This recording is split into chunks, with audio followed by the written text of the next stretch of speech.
to do, YouTube? You know, we still alive and we back with another one, man. And all my reactions are live, straight. I might watch like 30 seconds to a minute of a video just to see like if it's gonna be like a good quality video. But 90% of the time I watch like maybe 10 seconds just to make sure. And I haven't watched none of this one yet because I just got off live. But I seen this video that says when you give a psychopath a basketball. And it's all about Kobe Bryant. And oh my God, sorry, y'all. I got the burps today.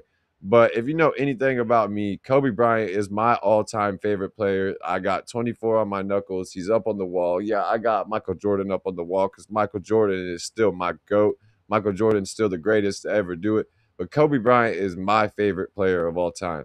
And when I seen this video, I've heard other people say that he kind of had sociopathic and psychopathic tendencies also. And same with Michael Jordan. People say Michael Jordan did too. And that was part of the reason they were so great because they were able to just obsess over it.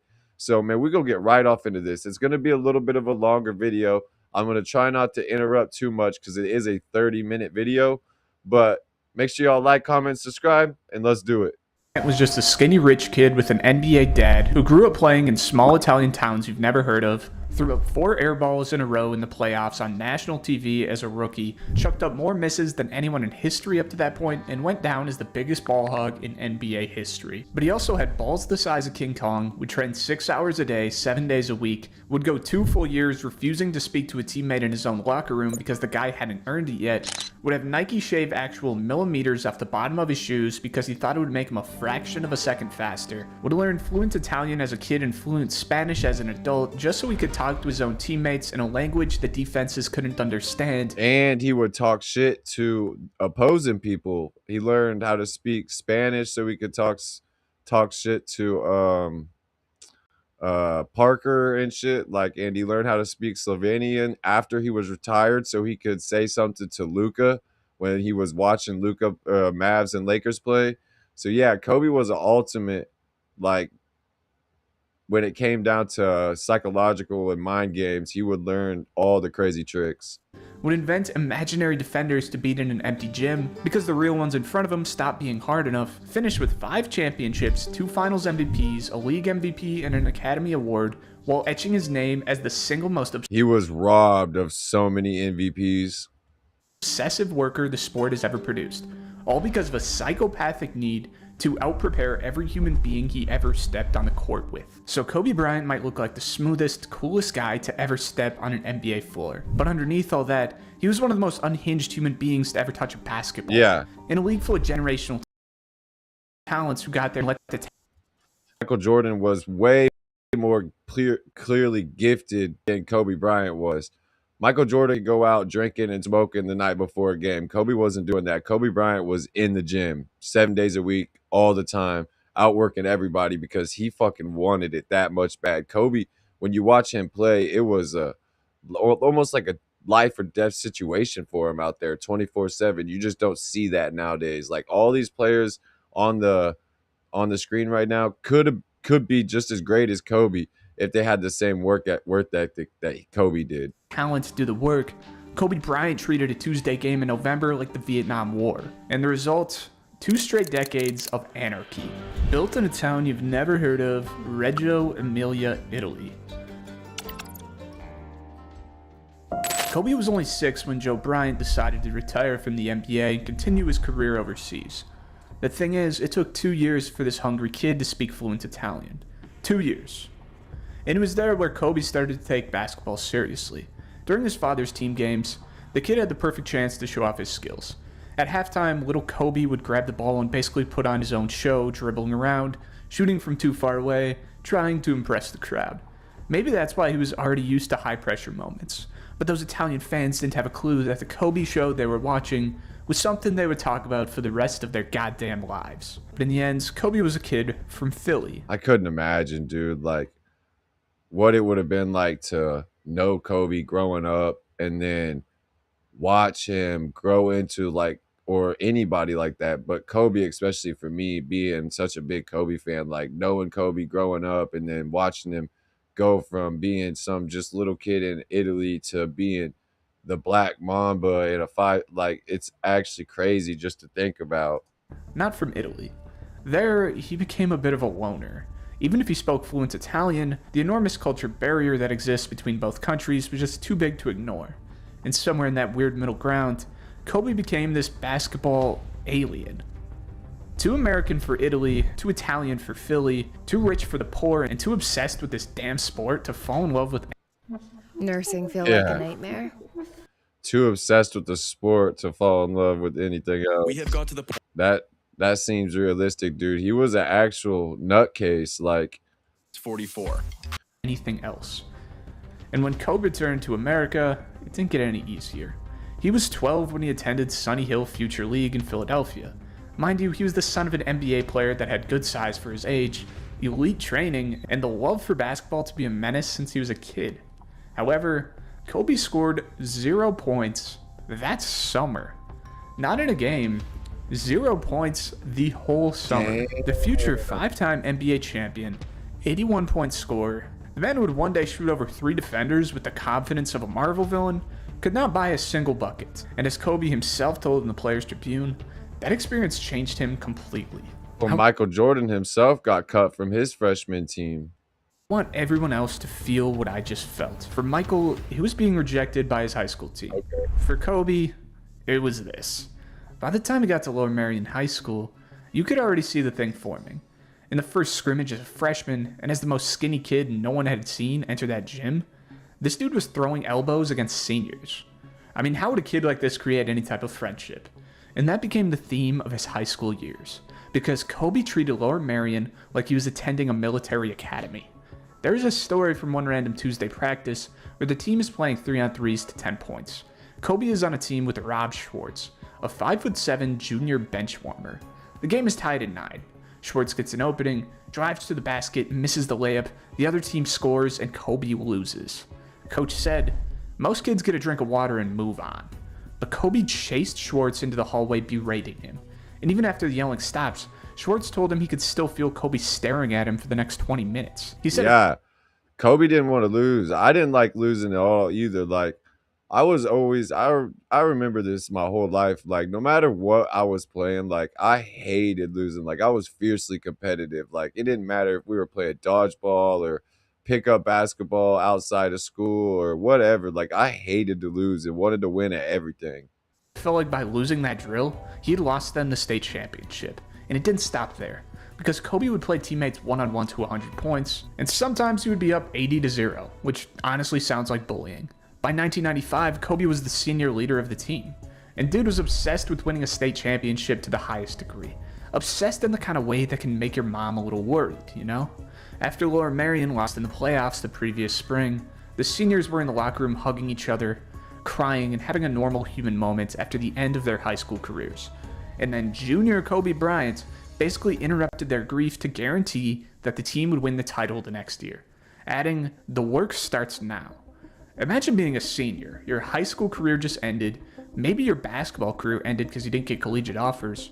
You're emotional, trying to process the end of something important. Kobe, he gave a fuck, but in his own, like, it seemed like he didn't give a fuck. But in his own way, he was saying, like, I'm going to make it up to y'all. We're going to win next year, even though you won't be here. And this is when the work starts now for me in my life. Like, I'm going to show y'all, like, I can bring us a championship. But in his own crazy way, it came out bad, as in, like, fuck your guys' loss. Like, we're going to win it next year. And this maniac underclassman walks into the room like the Wolf of Wall Street walks into his office, basically saying, "Finally, the team is mine now. If you want to win, you better start working because this shit isn't happening again." And he meant it. During his senior year, Kobe would get to the gym at 5 a.m. before school and stay until 7 p.m. afterwards, which honestly kind of looks like a hostage situation where the hostage is himself. And we'll see a ton of that in this video. What made it scary was not just that Kobe did it, it was that he expected everyone else to buy into that same sickness. And here's the thing, he delivered. Lower Merion made the state championship game, then won it. First title in 53 years. By then, every college in America wanted it, but at this unusual point in basketball history, even some NBA teams were watching too. In 1996, Kobe skipped college to enter the NBA draft. The Charlotte He said, I have decided to, yeah, I'm gonna take my talents to the NBA and skip college. Hornets selected him 13th overall and traded him to the Lakers, where Jerry West already saw something different in him. He had made it. The 0-point summer, the state championship losses, all had come up to this point. But almost immediately, he gave the Lakers their first warning, because in the summer of 1996, freshly drafted with the Lakers having just invested in him, Kobe went to Venice Beach and broke his wrist playing pickup basketball, because this maniac couldn't stay away from the court in the most important moments of his career. Damn. But in the end, it didn't matter, because when his wrist healed, I never knew that. I never heard that. I never heard that part of like his life story. That's one thing about, I never knew he broke his wrist in the summer between going into high school and the NBA. he was just incredible. The Shaq and Kobe Lakers are remembered as a dynasty, which is true. They also should be remembered as one of the biggest ego battles that took place in an NBA locker room. LA had gotten both of them the previous offseason, and they were the young players that was supposed to take over the NBA, especially in the case of Shaq, who was already NBA proven. Spoilers, they would do just that. But still, Kobe was a raw high schooler that had been drafted to the most elite. Yeah, he's 19 years old. He's not. You got people forget that Michael Jordan didn't win anything for the first 8 years of his career. Kobe came in winning. Like, he didn't win right away. He came in 1996, but he won in 2000. Basketball league in the world, and one of the most iconic franchises in sports history. That's why he only played 15 minutes a game as a rookie, with DNPs sprinkled in. And then came his first national humiliation. The 1997 play, Which was a mistake. They should have never played him such little. Even now, like the coach, just that coach at the time had a mindset that you don't just. He should have done like what they did with Cooper Flag this year. They should have like gave him the reins as a young kid and just made him go out there and learn young. But the first 2 years, Dale Harris, whatever his name was, believe that you have to slowly wean him in, and I think if they would have pushed him in, I think it would have went a lot different. And even Kobe fucking didn't like the way that they played him like that. playoffs against Utah. Or This was a defining moment though too, like he just said, where he airballs 4 shots in a row, and Shaq walks up to him at the end and goes, "I know they're laughing now, but one day they'll fear you." Just for the fact that he had the confidence to go miss 4 balls in a row, and then that's right there. Shaq knew like, oh shoot, he's gonna be scary at the end of games one day. Like, he has the confidence to do that at this age, and then years later, now he holds the record for the most game winning and most game tying shots in NBA history. air balls Rest in peace to the legend, man. in a row in his first postseason on national TV. But man, Lakers fans will forgive anything if you're confident. They still love Lonnie Walker. So Kobe went back to work, and by his sophomore season, he was the Lakers' 6th man. And here's how insane the hype was.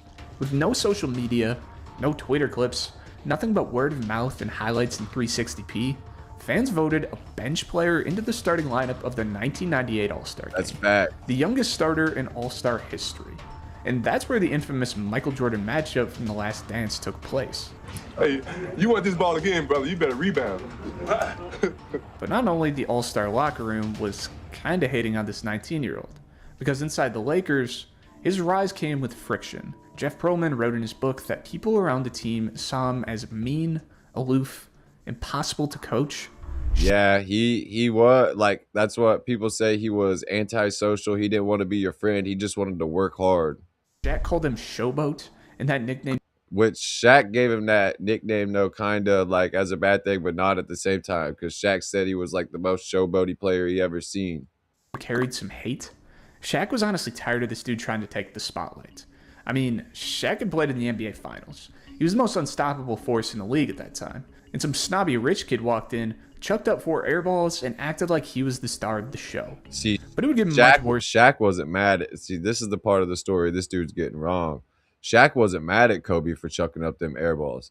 As Kobe was walking off the court with his head down, Shaq walked up around Kobe, put his arm around him, and said, "It's okay, young fella. They're laughing now, but they're going to fear you one day." Shaq knew the beast that the Lakers were creating. He knew the beast that was that 19-year-old kid that was standing next to him. He knew what was coming down the road. Than a nickname.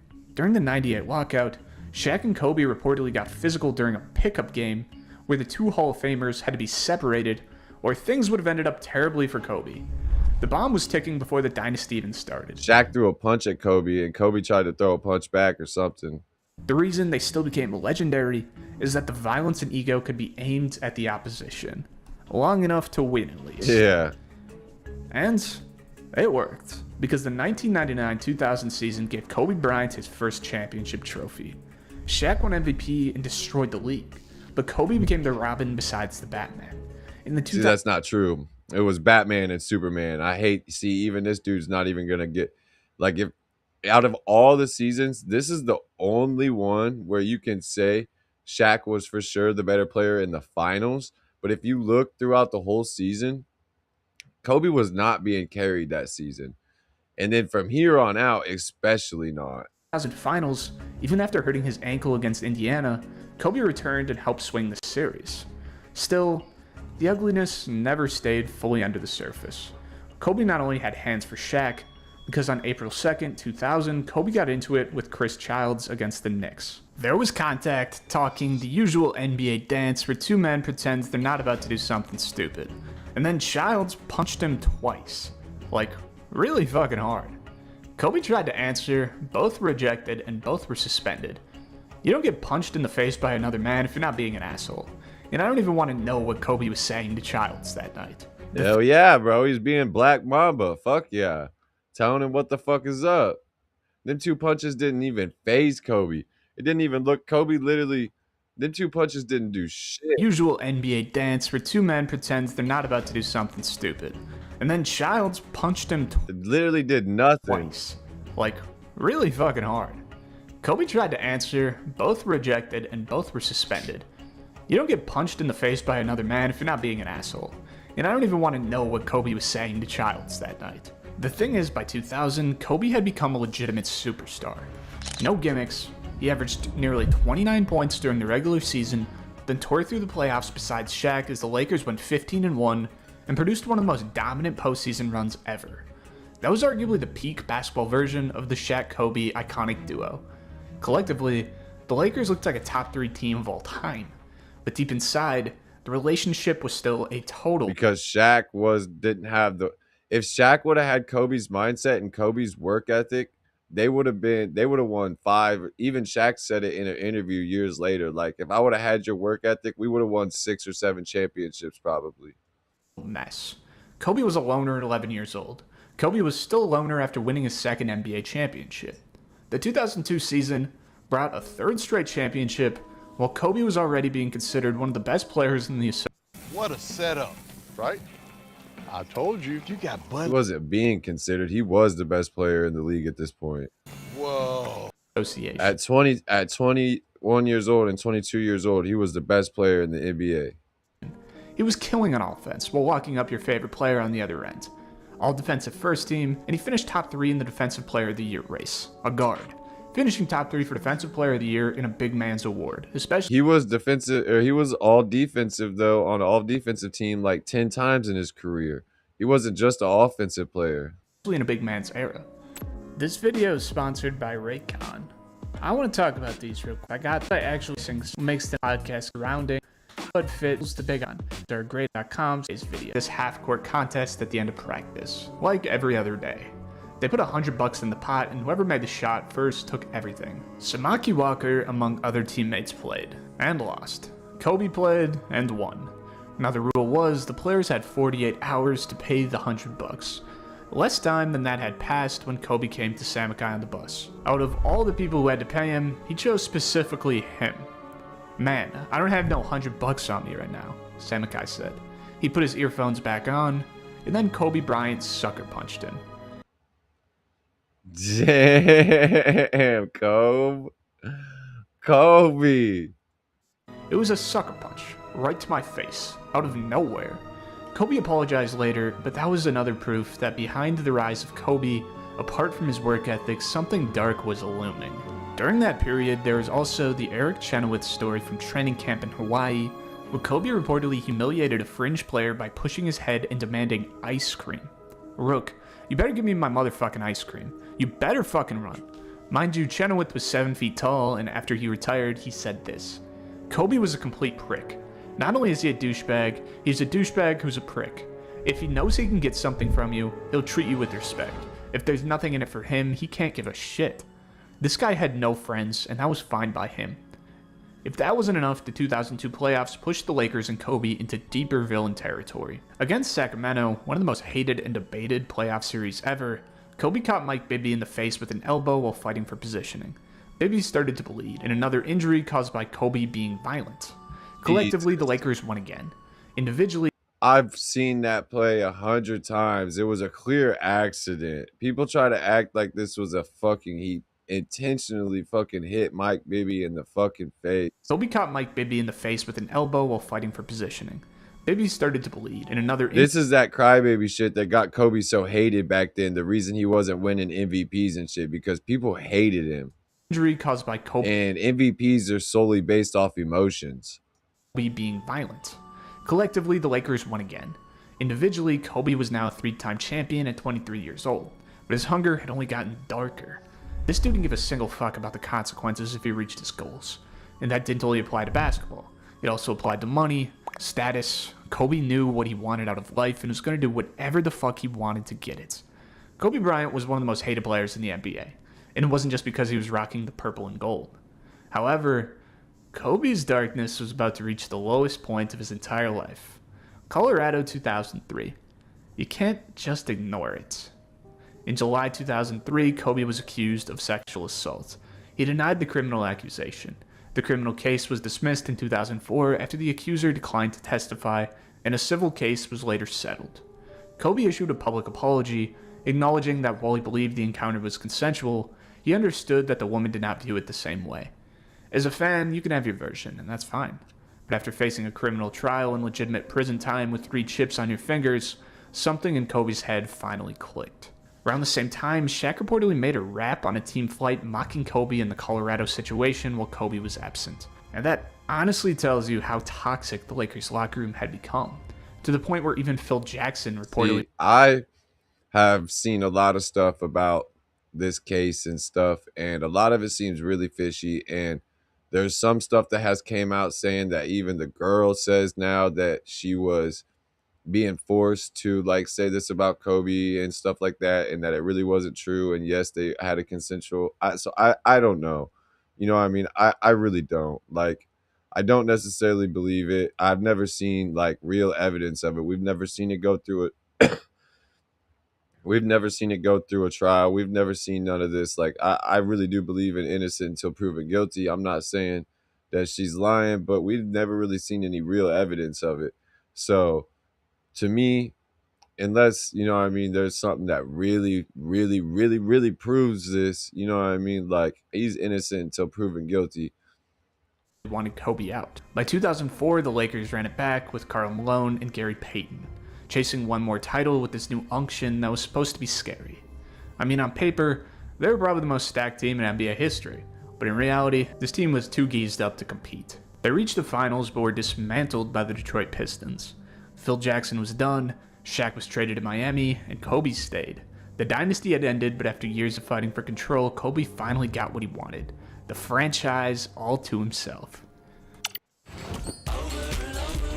That's not what he wanted. I don't think that's what Kobe wanted at all. I think he wanted Shaq to work as hard as he worked. If Shaq would have worked as hard as Kobe worked, I think they would have stayed together and played for a long time. Right where you need it. The Colorado incident changed Kobe, and he had the luck to not only reset his name, but also his franchise. After Shaq left, Kobe changed his number, changed his public identity, and created the Black Mamba alter ego. After Colorado, after the public damage, he needed a way to separate Kobe Bryant, the person, from Kobe Bryant, the basketball assassin. But his Lakers were total ass. Oh, yeah. He had nobody at this time. The team was ass. This is at the point in time in his career when he was dropping 35 points a night, dropping 40 points for like 10 games straight, dropped 62 in 3 quarters, dropped 81. Like, he was literally having to put the team on his back just to try to win. 2004 to 2007, the Lakers weren't good enough to justify the size of his ambition. Shaq went to Miami and won another championship in 2006, which only sharpened his knife. Kobe was now judged every night against a ghost of a former teammate, and people started asking if Shaq was the sole reason for the Lakers' success and three-peats. But individually, this is when Kobe became maybe the greatest scorer ever. Facts. He averaged 28 points in 2005, then 35.4 in 2006 in the midst of the dead ball era, when teams were wasting 23 seconds of the 24-second shot clock by having their point guard dribbling the ball like a rock. And then, January 22nd, 2006 happened. 81 points against Toronto. Shit wasn't even a blowout. The Lakers were losing in the first half, and dude dropped one of the biggest scoring masterpieces in league history. Yeah, and they needed every point that he scored. Of course, the guy who played 1-on-1 to 100 in high school would eventually look at an NBA team and decide he could bury them alone. The problem with a game like that is that it validates the insanity. That scoring explosion gave Kobe proof that the ridiculous shots were not always ridiculous if he was the one taking them, but his teammates had to live inside that world. Smush Parker's story remains as one of the craziest examples of Kobe's insane hierarchy concept. Parker said that during practice, he tried to talk to Kobe casually about football, and Kobe looked at him dead serious and said, "You can't talk to me. You need more accolades under your belt before you come to." Yeah, because Smush Parker, though, was a lazy, like, if you go back, there's all types of stories out there about Smush Parker, man. Like, when he was on the Lakers, he was coming into practice late, leaving early. And Kobe didn't respect that. If Smush Parker was getting there 2 hours before practice and getting in the gym and staying 2 hours after practice, putting in the work, Kobe might have respected that. What he meant by, he wasn't saying accolades as in you need to be the best player in the league. He's saying accolades in his, you need to put in the same amount of work that I'm putting in.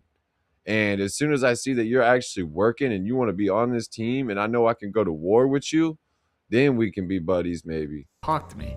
For this dude, you had to earn the ability to small talk with him, because in his mind, he rated absolutely everything. And this paranormal behavior was still the same 10 years after entering the league, and 16 years after that Lord Marion scrimmage. He was that same hungry kid disguised as a 3-time champion.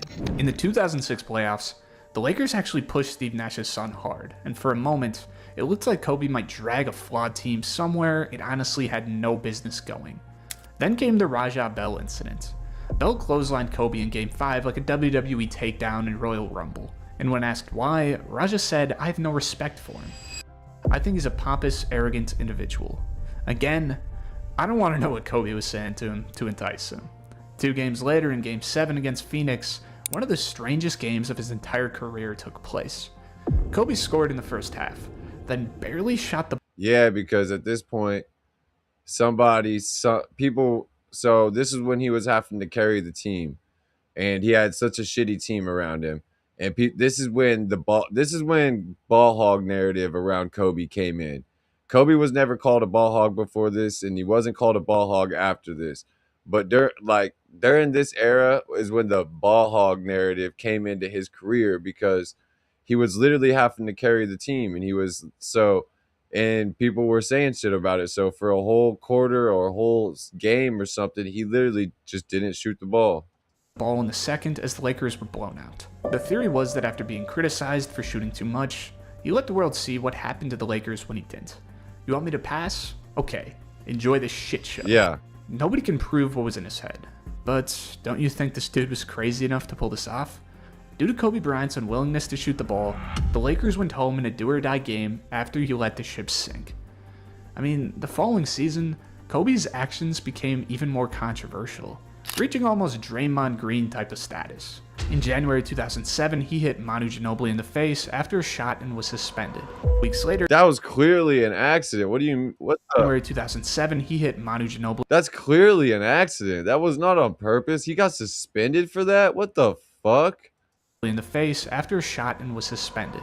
Weeks later, he hit Marko Jaric in a similar way and was suspended again. In his first game back after his suspension, this dude really came back and committed a flagrant foul on Kyle Korver. Oh, but apart from Kobe rejecting that label, these actions had become a pattern, and the league was not happy about that.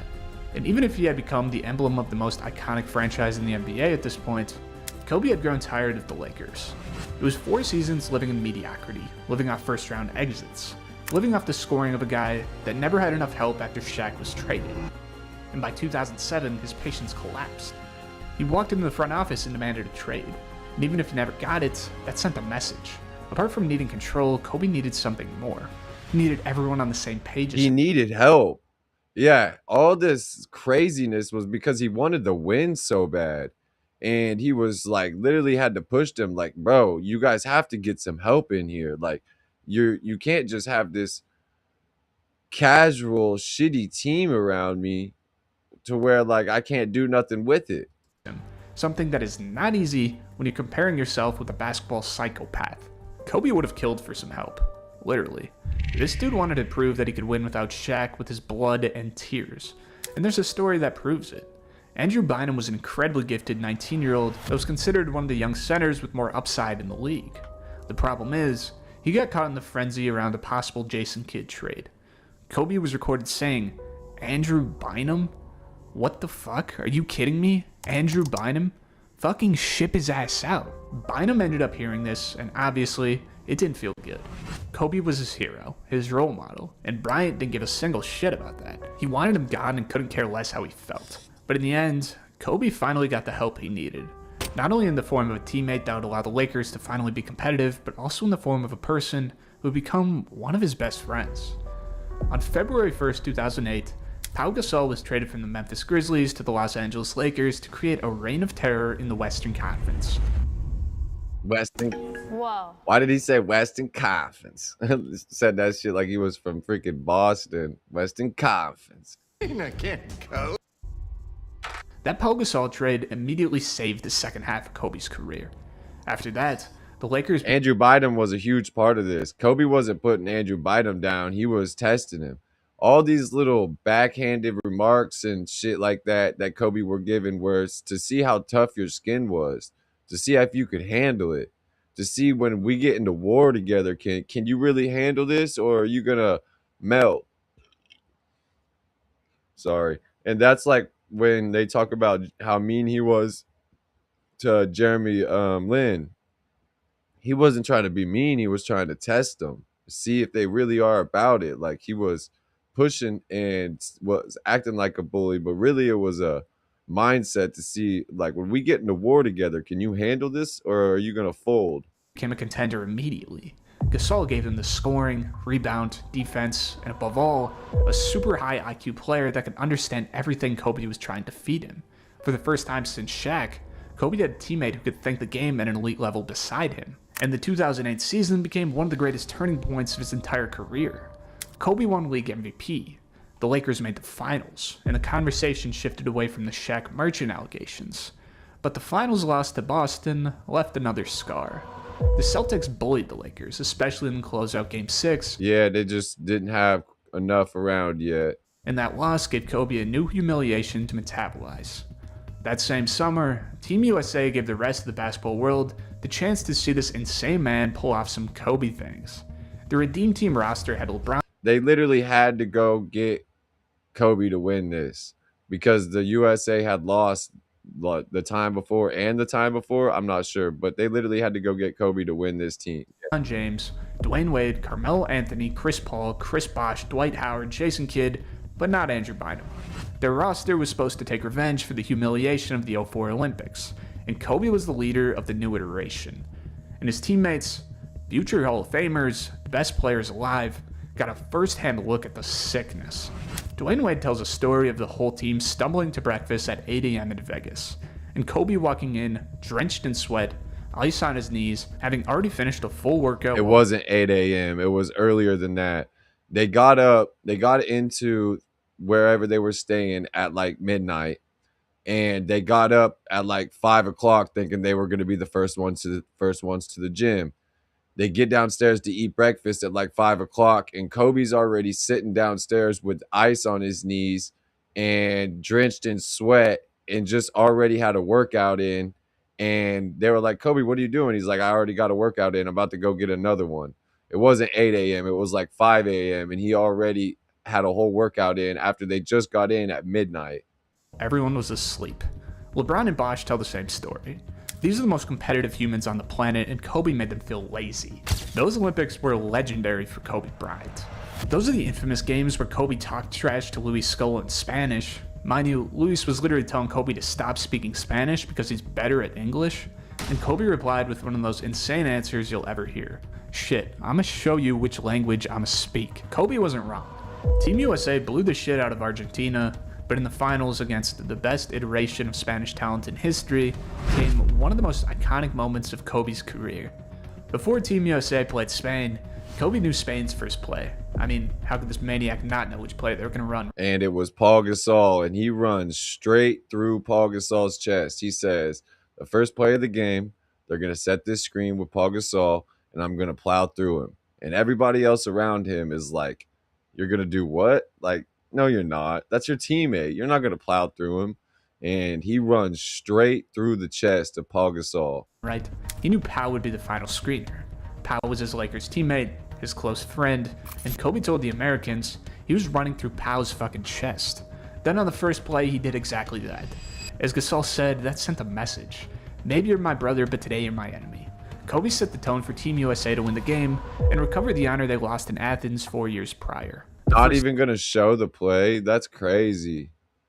Day back in training camp, Kobe hung the gold medal in Pau's locker and basically said to him, you came up second in the NBA, losing the finals against Boston. You came up second in the Olympics, losing the final against Team USA. What are you going to do about it? Imagine being Pau Gasol at that moment. Some crazy guy may have snapped, but deep down, Pau knew Kobe was right. See, he was testing him. All these times, he wasn't bullying. He was testing these players. Are you gonna be tough enough? Are you gonna come in here and battle with me? Are you gonna come in here and be tough with me? And when it gets down to them tough, because the year before when they lost to Boston, they just weren't tough enough. Kobe says it. We just weren't tough enough. And he was really testing his own teammates, trying like, when we get to the finals this year, are we gonna be tough enough? And look what happened. They won 2 more rings. Bryant was only trying to pump a fire into him, to put him on the same page mentally. Spoiler, it worked. The Lakers won the 2009 championship against Orlando, and Kobe finally got the thing he had been chasing since Shaq left. That ring as an undisputed first option. His finals MVP was the confirmation of his success after all those years of arguments, jokes, and criticism. All that got burned in that playoff run. But this dude, after winning the 2009 title, went straight to the gym to train with Hakeem Olajuwon. Some stars would be drunk for a whole month, but this guy won his 4th NBA championship and went back to the gym. Yeah, he wanted to be the best to ever play. At some point, you start to wonder, is everything worth it if you aren't even enjoying life outside of basketball? You know when you have a wife, some kids, right? But things were changing. Pau and Gasol became real close after that championship. For the first time in his career, Bryant had a real brother on his team, and Pau's influence was even doing some changes on Kobe's psychotic personality. One of the best examples came in 2009. In the playoffs against Houston, Kobe caught Ron Artest with an elbow around the upper chest and neck area. At the time, that was Paul Gasol running, that was Kobe Bryant running through Paul Gasol in the Olympics. They finally showed it. Kobe caught Ron Artest with an elbow around the upper chest, boom, and neck, ran straight through his ass area. At the time, Artest just went crazy and got ejected. The thing is, instead of hating the guy forever, Kobe understood Ron was just another. Yeah, Ron Artest was a big part of them winning another championship because Ron Artest was a psycho and he was a crazy good defensive player. A crazy dude like him. Another crazy dude that.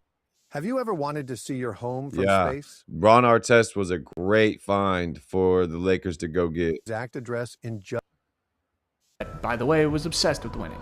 So Kobe in the offseason showed forgiveness for the first time in his life, because this man called Ron Artest and recruited him to the Lakers. The plan worked shamelessly. In 2010, the Lakers went back to the finals against Boston, and this time, they got revenge. That championship meant Kobe had 5 of them, along with 2 finals MVPs. He said, I just got one more than Shaq.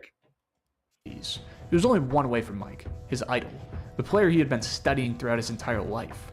But even if Kobe was changing little by little, becoming more of a normal person that had normal human relationships, he was eternally hungry for success until he would catch up with the basketball GOAT.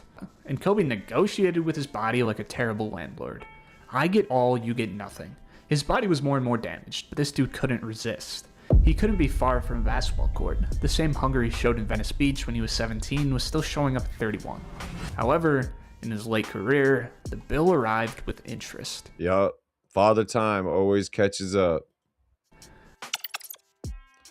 If he would have had a team around him from 2004 to 2007, we might be talking about somebody with 7, 8 rings.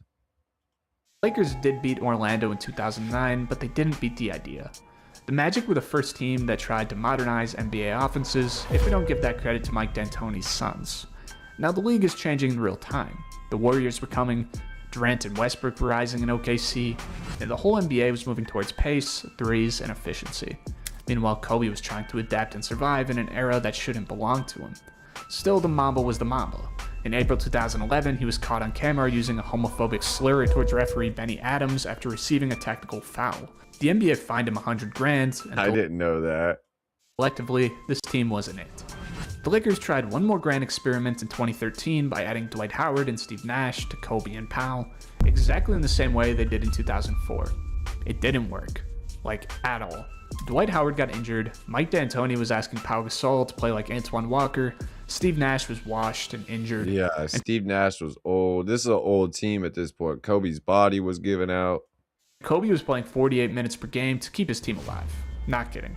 The man was so focused on making the playoffs that he didn't take a rest and averaged almost 46 minutes per game in his last 7 games of the season, because every time he went to the bench, his team just lost.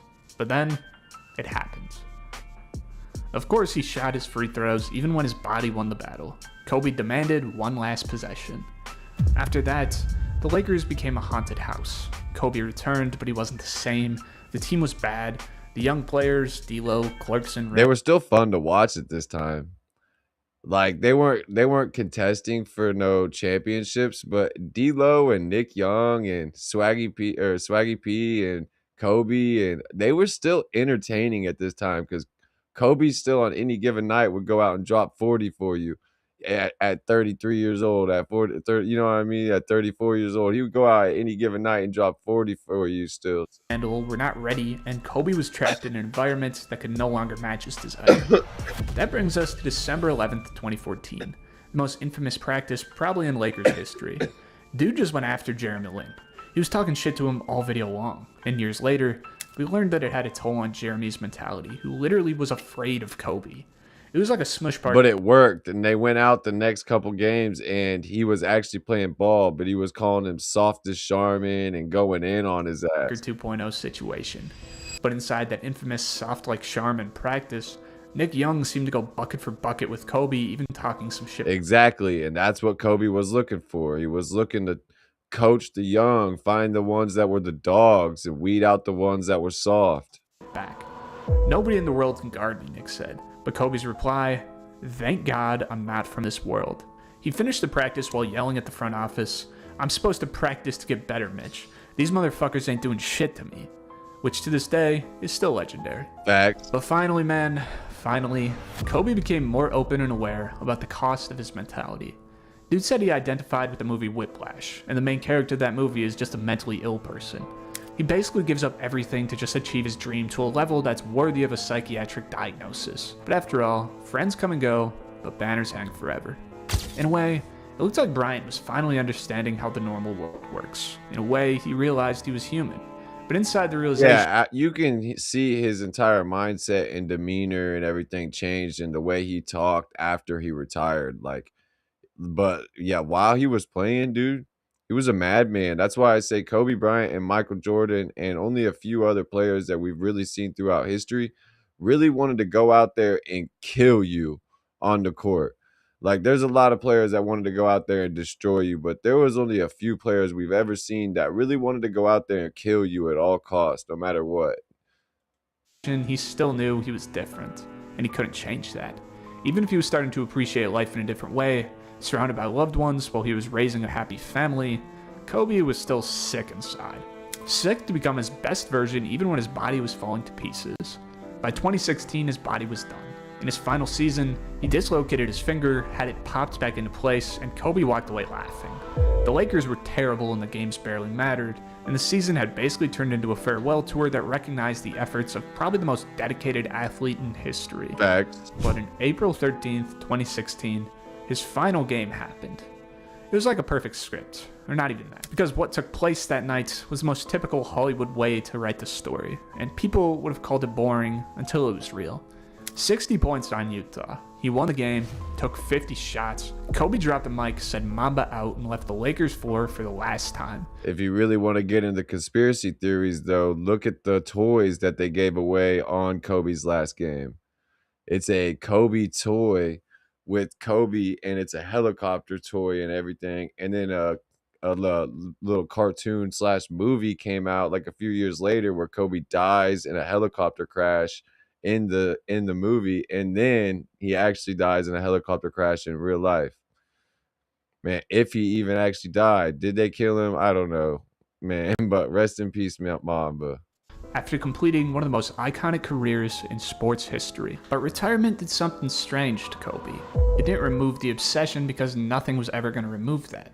But it took the obsession out of basketball and forced it to find another shape.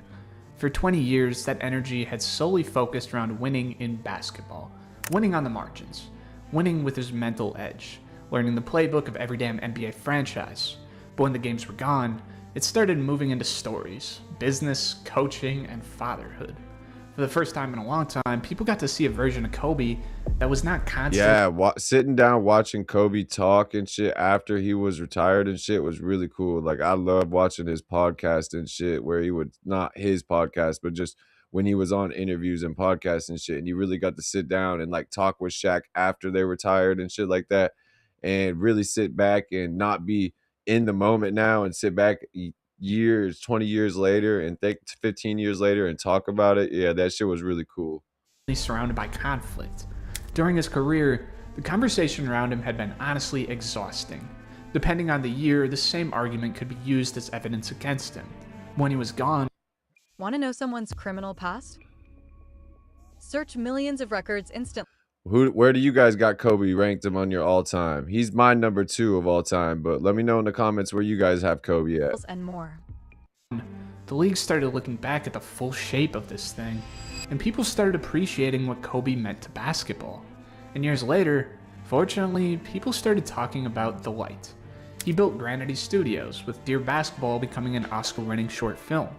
He made books, animated projects, training content, and detail, where he broke down film with the same creepy precision he once used to dismantle zone defenses. But the clearest change came through Gianna. Gigi kept Kobe in the basketball world. He just couldn't escape. Yeah. And through her, his relationship... There's no way you can. When you like, even though I'm in a wheelchair now, like, I still love basketball so much, you know what I mean, to where years later, after I have never picked, even now though, when I get a chance, if I'm at the skate park and shit, I'll go inside and shoot some hoops and shit. But like, you still find ways to watch basketball, be around basketball, or do something with basketball if you really like if you really love basketball the way. And Kobe was really involved with basketball. With women's basketball became one of the most meaningful parts of his post-playing life. He showed up for the WNBA, praising Diana Taurasi and the next generation of women's stars. He talked about the women's game with the same respect he gave the NBA. I mean, not like a celebrity doing charity PR. He was invested in it. And I wouldn't have been surprised if he ended up as the WNBA commissioner, or at least as the owner of a WNBA franchise. Which could have been crazy for the WNBA, honestly. It would have really helped them. And that, ladies and gentlemen, is why the public image changed so much. This man was literally measuring people by whether they had earned the right to speak to him. And now he is mentoring young players and uplifting women's basketball while being the best father figure someone could be. Unfortunately, the story does not have the Disney movie ending it was chalked up to be. On January 26, 2020, Kobe Bryant died in a helicopter crash with his daughter Gianna and 7 others by his side. The basketball world was sent to the abyss. All the NBA players, coaches, and legends grieved the loss of one of the most iconic athletes in sports history. Even for non-basketball fans, this was huge. Yeah, bro, I teared up a little bit when Kobe died. I'm not gonna lie. I ain't like bawl my eyes out or nothing like that, but like, I definitely definitely had a little tear or two run down my cheek, bro. Like, Kobe was a huge part of my life. Remembers what they were doing the moment people heard the news.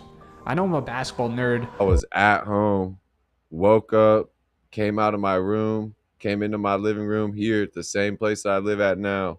Came into my living room, got on my phone in my living room, and then read it on Instagram, I think it was. And then I made a post on my Instagram about it. Like, I couldn't believe it.